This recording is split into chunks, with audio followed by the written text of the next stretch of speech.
qo'rquv, xavotir, vahimasi bor bemorlar tavsiyalar so'rashgan. Mana shu tavsiyalarni berib borishga harakat qilaman, kuzatib boringlar. Demak, kimda qo'rquv, xavotir, vahima bo'lsa, birinchi tavsiyam uyqungizga e'tibor bering. Aynan shu kasalliklarda uyqu buzilib qoladi yoki bo'lmasa uyqu buzilib yurib, keyin qo'rquv, xavotir boshlanib ketib qoladi. Shuning uchun uyquga shunaqangi katta e'tibor berishingiz kerak bo'ladi. Demak, uyqu eng katta ne'mat. Ruhiyatga, tanaga uyquchalik foyda beradigan dori ham yo'q, hech narsa yo'q. Tushundinglarmi? Demak, uyqungiz to'g'ri bo'lishi kerak. Nima degani to'g'ri uyqu? Bu haqida gapirganman. Ertaroq yotishga harakat qilish kerak. Men aytganman, soat 22:00 dan 3:00 gacha bo'lgan vaqt eng muhim vaqt. Ertaroq yoting. Mayli 3 dan keyin uxlavering, uxlamang demayman. Lekin erta yotishga harakat qiling. Hozirgi jamiyatning eng katta xatosi ham shu yerda. Nimaga? Kech yotadi. Oilaviy kech yotadi.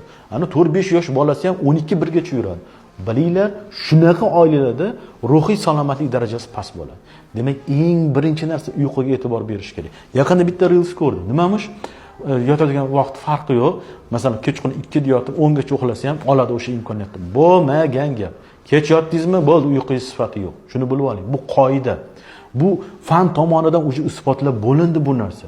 Masalan, hadislar bor. Payg'ambarimiz sollallohu alayhi vasallam aytganlar, targ'ibot qilganlar erta yotishga, xuftondan keyin uxlanglar deganlar. Qur'onda bor. Mana qarang, juda zo'r narsadan bir o'qiganman. Anfal surasida Badr jangi haqida gap ketadi. Alloh o'sha sahobalar Badr jangiga chiqqanda raqiblarning ko'pligini, dushmanning ko'pligini ko'rib qo'rqib ketadi, xavotirga tushib qolishadi. Shunda Alloh sahobalarga mudroq beradi. Qarang, uxlab qolishadi qanchadir muddatga. Ko'zini ochsa, qo'rquv yo'q, xavotir yo'q, kuch bilan, shiddat bilan turishadi. Ana, shu yerda bir hikmat yotibdi. Demak, qo'rquv, xavotir yo'qotishning eng katta faktor bu nima bo'ladi? Uyqu bo'ladi. Demak, uyqungizni yaxshilaysiz, oilangizda uyqungizni yaxshilaysiz. Shu bilan siz ruhiy salomatlikka eng katta qadamni qo'ygan bo'lasiz. Kim uyqusi yomonmi, unutsin ruhiy salomat bo'lish haqida. Shuning uchun uyqu vaqtini to'g'irlaylik, oilangizda to'g'irlaylik. Bu videoni o'sha kech uxlaydigan tanishingizga, farzandingizga, yaqiningizga yuborib qo'yinglar.